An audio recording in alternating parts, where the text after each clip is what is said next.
I think overall, in terms of spy movies, my opening sequence is very conventional. You know, the spy is well dressed, suave, and confident.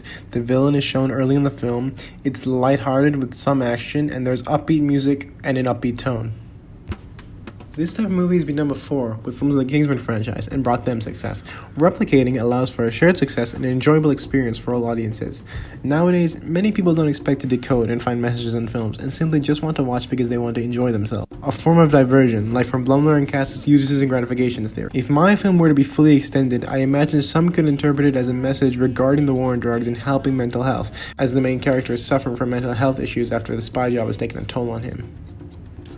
One advantage of genres is that they can rely on readers having a pre-existing knowledge and expectations about the genre.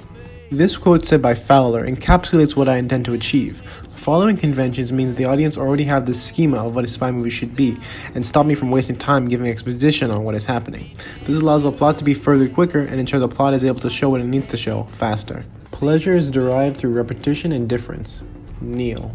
Understanding the genre may also benefit audience enjoyment and increase audience pleasures. The audience will go into a film like this and immediately know that it's a spy movie, and there will most likely be these big action sequences. Sequences that motivate audiences and make them enjoy the films more, like the infamous "Manners maketh the man" scene in Kingsman: The Secret Service. Manners maketh man.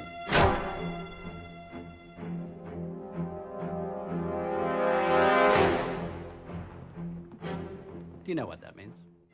This can increase excitement as audiences watch further and further into the film. My opening sequence is the first glimpse of that. It lets audiences see the type of action that will be present in my film. High-paced, upbeat action to a fast song. In that sense, my opening sequence acts as a hook, drawing audiences in. Genres are pleasurable because they offer escapist fantasies. My opening sequence offers an escapism fantasy, as audiences can escape their mundane lives for an hour or so and enjoy the action comedy spy movie in front of them. My opening sequence could also follow two of Roland Barthes' Enigma codes, the hermeneutic code and the proertic code. This is because the story of Crimsonite has not been fully explained, along with Armitage's motivations. The Enigma builds up tension and suspense for the watcher and makes them want to continue watching so they can have these questions satisfied. Moving on to representation.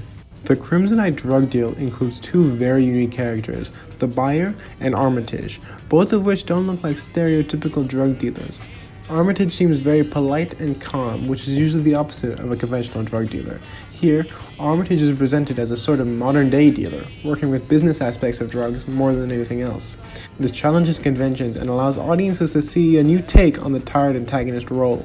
The buyer, however, is exactly how I feel the audience would imagine it. He's a teenager trying to get into the drug world for the first time. He is young and inexperienced, and you can see it in his actions and his appearance. Barry the spy is positively represented, and it should be clear from the start that he is the hero. He should be powerful when put up against the buyer, as he easily takes him down in his signature quick fashion. He's upbeat with the Y360-degree shot and his infamous line, "They always run," and seems immediately to be the star. He is, however, nowhere near as powerful as Armitage, who is able to escape the scene seamlessly and not even need to put up a fight with the hero. He is the villain, but it remains ambiguous. Is there a bigger villain? Is he just a henchman? The ambiguous representation leaves the audiences guessing.